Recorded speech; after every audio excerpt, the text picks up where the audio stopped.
everybody. Ashley and Brandon. Got my work cut out.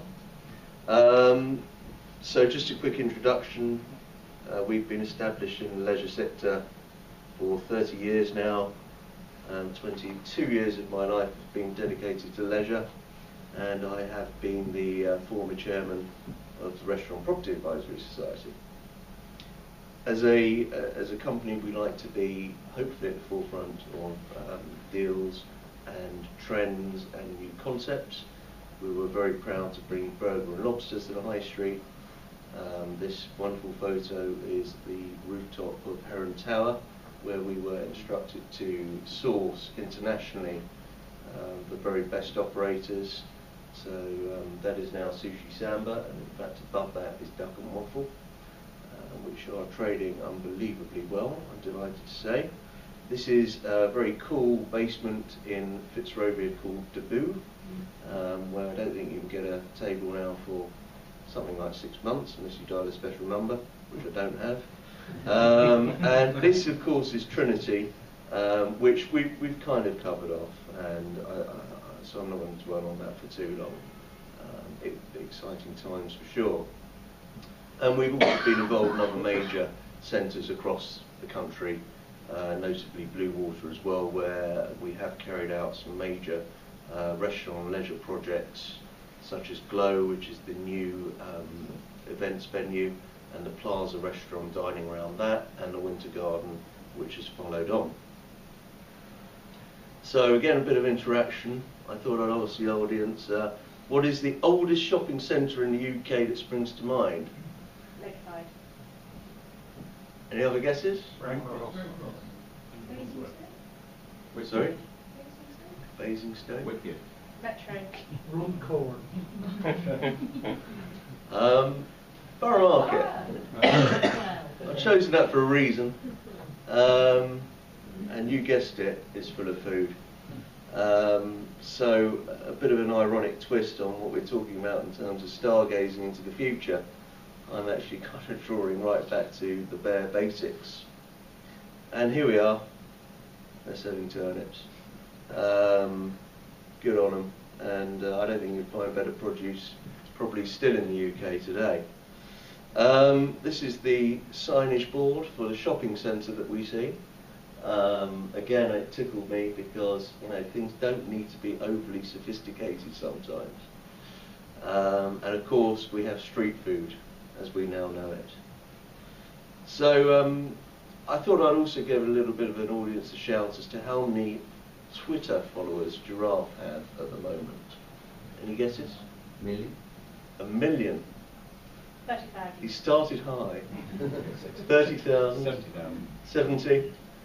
It's actually 25,000, so maybe a little bit lower than 1 million. I'm sorry. Sorry, Polly. No, I wasn't sure. No, I was a million. Oh, okay, I'm sorry. Yeah. How many Twitter followers do we think Nando's have? More like 1 million. It's certainly more considerable than 25,000. It's actually 713,000.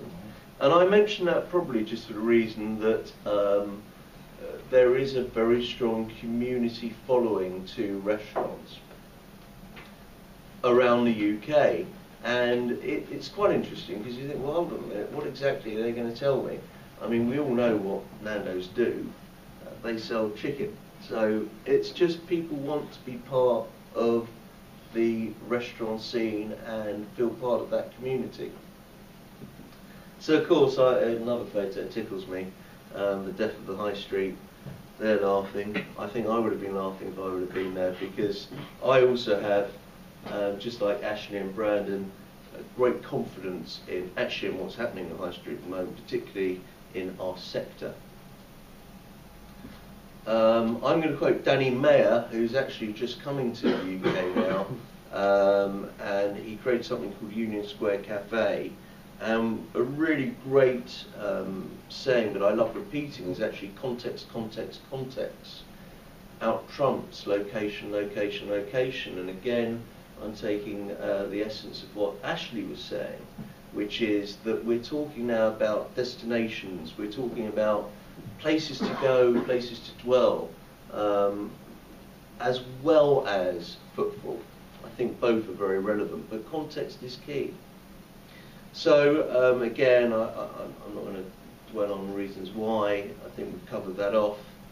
And actually, I wanted to start at street food because it's a really wonderful blossoming time for a lot of these people, because albeit times are tough, you actually don't need a huge amount of capital. You just need a good bit of an imagination, a lot of drive, a lot of focus, and also to be social media savvy. And here they are, Asian fish tacos on this one, and I'm sure they're doing a hearty trade. Another happy people selling goat curry, I think. And then of course there's the pop-up restaurants that come into pubs and come into other venues. Flatiron is a great example. They've now of course found a home in Soho. Lucky Chip. These are all people that just pop up, very low cost. And these are the embryonic places of where these brands tend to grow. And then of course, above Grove Street, this plate probably looks like a bit of a mess.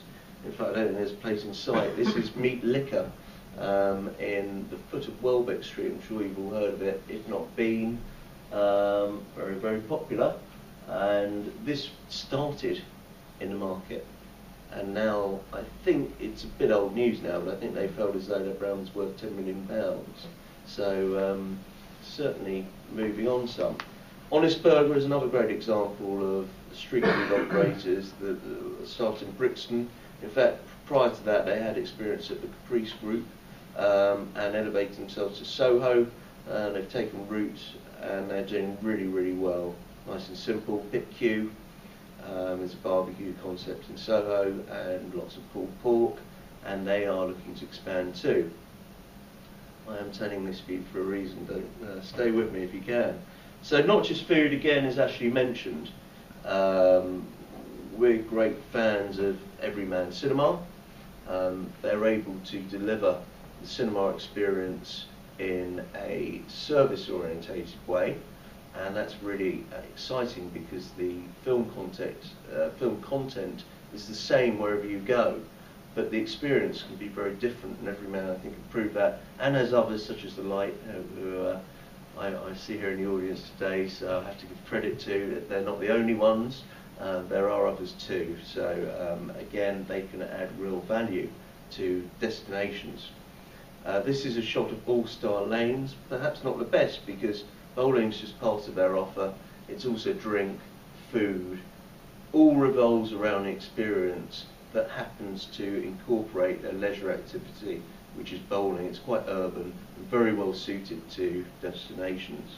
Gym Box is another example of really cool urban gyms. Again, it's not just a gym, there's a twist. There can be a DJ to really pump you all up. They could have boxing, which as the name suggests, which can be white collared as opposed to hacking your opponent to death. And it just spices things up and moves things along a bit. I just thought I'd throw this picture in, so I hope you'll enjoy it. I think I wanted to make the point of yoga, and is another exercise that we can throw in. So Pilates, but I could see you all enjoyed it, so it's worth throwing in. Burger and Lobster, we've covered off. They're doing deals. Comptoir Lebanese is doing deals. Worth mentioning them because they capitalise on many day parts. And so you could go in there for a cup of tea or a cup of coffee or a pastry or a breakfast or a lunch. At any real time of the day, they're able to be quite dynamic. And that's really important to add value to landlords because they'll be able to capitalise on their property, and also it's lively at different times of the day. Tapas Revolution I've thrown in because they're also very dynamic in terms of the space that they can use. Here you see this is an island set up where the floor space may not have been used to generate income and to spice up the scene. I'm not going to mention Chipotle, they're the second best next to Tortilla, who are much better and European leading, of course, and seem to be global dominating. Bill's Cafe I thought was worth mentioning because they trade in also many day parts, and I'm keying in on this day parts because it's obviously extremely useful for this type of environment, and they're very affordable. So a key tenant I think to watch moving forwards, particularly from the high street. As you can see, I'm going through this journey from street food to high street. Ceviche, I thought I'd throw in a bit interesting, and again, keying in on Brandon's message of South American growth. Ceviche is just one example there in Soho, shortly to open in Shoreditch. As the name suggests, it's cured fish. It's really great. Give it a try. And international operators are coming over. Noodle House, you would have heard a bit about. Probably a little bit more on Five Guys, actually. Burgers, we all know, is a very strong theme at the moment. So there's great demand from overseas operators because the UK is, of course, a massive market and then a platform towards a European expansion. I was sitting, in fact, with Camilla only the other day, and we were sitting in the Modern Pantry in Trinity Clerkenwell, and I picked up the Observer, and this is the headline that I read. Why did 1,700 people go to 8 barista jobs? And in fact, it wasn't just any old coffee shop, it was Costa. So I say that, you know, we've got Alan Gordon sitting here in the audience from Notes, who is I would say, the absolute forefront of cutting edge coffee shops. This was Costa Coffee on High Street. So I thought it was a really interesting moment for me, because I took quite a lot of messages from that. Of course we live in hard times, but I think there's a great desire to be part of the scene, whether or not it's going as a customer, or in fact, if you would like to get a job, it's a fun sector to be in. So a few facts and figures I thought I'd throw a few in. As we've just discussed, these 1,700 people went for just 8 jobs. You didn't say it was in Nottingham though, did you? Sorry? You did say it was in Nottingham though. Oh, I'm sorry. Nottingham. Did I get that right? You did. Oh, phew. Right. £8.05 is the hourly pay, including bonus, that trained baristas can expect to earn at Pret a Manger. So it's good, but there could be other things to do if you wanted to, hopefully. There are 15,273 coffee shops at the moment in the UK, and the research suggests that there will be a 25% growth predicted in the coffee sector in the next 5 years, so a really good sector to be in. And today the coffee shop market is worth 10 times what it was in 1997. So this is just one sector that I thought was just keying out, and it's very relevant today. And I mentioned just before, there's this whole look and this whole swagger. Hi, would you like a skinny and laddie frappuccino? You know, it's a real cool place to work in. And I'm really just pleased that this is just one example that really hopefully gives you that focus that this is a sector that people want to be in. I thought I'd just give a few examples. Harrison Hall we've probably all heard of because of the investment from Tesco, which of course sends a great message in itself of the might of Tesco coming into the fray. Caravan I thought was worth mentioning because they're another leading operator who do wonderful food. They happen to be Antipodean, but it seems to me as though a lot of these wonderful gourmet coffee operators are in fact Antipodean, but not exclusively. Of course Notes, which I mentioned earlier, just have this wonderful culture around not just coffee but food and wine and music. So that whole kind of culture spreads, and that's why I'm kind of mentioning that word again, as culture. Which leads me on to this image. Again, I was in Clerkenwell. What is this? Any guesses? Look, mum, no hands. Stand up, gentlemen. So you're right on the money. And you know, is it a bike shop? Is it a coffee shop? Is it a community hangout? No, it's Look, Mum, No Hands. So this is one of the coolest coffee shops, bike shops in town, and I thought it was worth a mention because, in fact, somebody else very astutely said Rafa, which is very much within that genre, and I thought it was worth mentioning because, and indeed Ashley mentioned that these two worlds are merging. I think here is a cutting-edge example of where the high street's at, and again we're talking about the depth of the high street. This for me is the reinvention of the high street, and when we are looking at regeneration of certain areas, where of course they're talking about the butcher, the baker, the candlestick maker, but I think this is a really great example of where things are heading, and that whole merging, not just in one place, but actually in one store itself. So I think we're going to see a lot more of this trend.